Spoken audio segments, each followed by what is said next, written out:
दोस्तों आप लोग देखे प्रो भाई 1 मिलियन। तो फिर से एक बार स्वागत है प्रो भाई 1 मिलियन में। तो जी हाँ दोस्तों, आपसे बता दें कि कल खेसारी यादव का पहला होली सॉन्ग ऑडियो रिलीज हुआ है।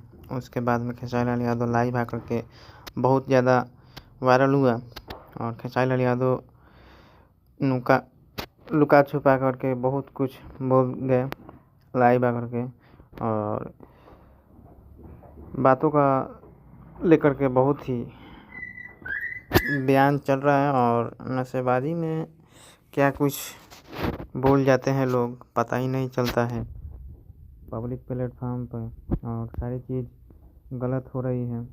कहीं ना कहीं आपके छवि का धूल कर ही रहा है। मेरा पर्सनल मानना है कि आपको कुछ भी हो सकता है और मुंह फेर करके आपसे बात नहीं कर सकता, और कहीं ना कहीं तो गलत हो ही रहा है। पब्लिक प्लेस में ये सब नहीं होना चाहिए। और खेसारी यादव ने लाइव करके नेचुरली धो डाले, आप लोग समझ ही सकते हैं। आप लोग बता दें कि आकांक्षा पुरी जी के साथ में गाना नहीं आ रहा है, जो कि खेसारी लाल और आकांक्षा पुरी जी के साथ में एक शूट हो रहा है, जो कि अपने मोबाइल की स्क्रीन के ऊपर देख लिए हैं होंगे। और तो अगले वीडियो में मिलेंगे, जैसे कि जय हिंद जय भोजपुरी।